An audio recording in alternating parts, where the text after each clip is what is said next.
Hey there, champions. Welcome back to another Read Aloud. We are back with Tales of a Fourth Grade Nothing by Judy Blume. We're on chapter 10, and it's called Dribble.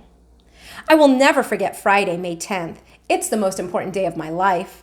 It didn't start out that way. It started out ordinary. I went to school, I ate my lunch, I had gym, and then I walked home from school with Jimmy Fargo. We planned to meet at our special rock in the park as soon as we changed our clothes. In the elevator, I told Henry I was glad summer was coming. Henry said he was too. When I got out at my floor, I walked down the hall and opened the door to my apartment. I took off my jacket and hung it in the closet. I put my books on the hall table next to my mother's purse. I went straight to my room to change my clothes and check Dribble. The first thing I noticed was my chain latch. It was unhooked. My bedroom door was open, and there was a chair smack in the middle of my doorway. I nearly tumbled over it. I ran to my dresser to check Dribble. He wasn't there. His bowl with the rocks and water was there, but Dribble was gone. I got really scared. I thought maybe he died while I was at school, and I didn't know about it. So I rushed into the kitchen and hollered, "Mom, where's Dribble?" My mother was baking something. My brother sat on the kitchen floor banging pots and pans together. "Be quiet," I yelled at Fudge. "I can't hear anything with all that noise." "What did you say, Peter?" my mother asked me. "I said I can't find Dribble. Where is he?" "You mean he's not in his bowl?" my mother asked. I shook my head. "Oh dear," my mother said.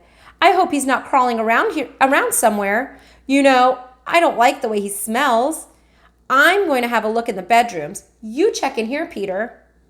My mother hurried off. I looked at my brother. He was smiling. "Fudge, do you know where Dribble is?" I asked calmly. Fudge kept smiling. "Did you take him? Did you, Fudge?" I asked, not so calmly. Fudge giggled and covered his mouth with his hands. I yelled, "Where is he? What did you do with my turtle?" No answer from Fudge. He banged his pots and pans together again. I yanked the pots out of his hand. I tried to speak softly. "Now tell me where Dribble is. Just tell me where my turtle is. I won't be mad if you tell me. Come on, Fudge, please."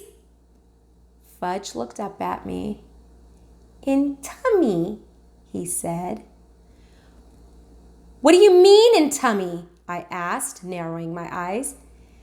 "Dribble in tummy," he repeated. "What tummy?" I shouted at my brother. "This one," Fudge said, rubbing his stomach. "Dribble in this tummy right here." I decided to go along with his game. "Okay, how did he get in there, Fudge?" I asked. Fudge stood up. He jumped up and down and sang out, "I ate him, ate him, ate him." Then he ran out of the room. My mother came back into the kitchen. "Well, I just can't find him anywhere," she said. "I looked in all the dresser drawers and the bathroom cabinets and the shower and the tub and—" "Mom," I said, shaking my hand, "how could you?" "How could I what, Peter?" Mom asked. "How could you let him do it?" "Let who do what, Peter?" Mom asked. "Let Fudge eat Dribble," I screamed. My mother started to mix whatever she was baking. "Don't be silly, Peter," she said. "Dribble is a turtle." "He ate Dribble," I insisted. "Peter Warren Hatcher, stop saying that," Mom hollered. "Well, ask him. Go ahead, ask him," I told her. Fudge was standing in the kitchen doorway with a big grin on his face. My mother picked him up and patted his head. "Fudgy," she said to him, "tell Mommy where Brother's turtle is." "In tummy," Fudge said. "What tummy?" Mom asked. "Mine," Fudge laughed. My mother put Fudge down on the kitchen counter where he couldn't get away from her. "Oh, you're fooling Mommy, right?" "No fool," Fudge said.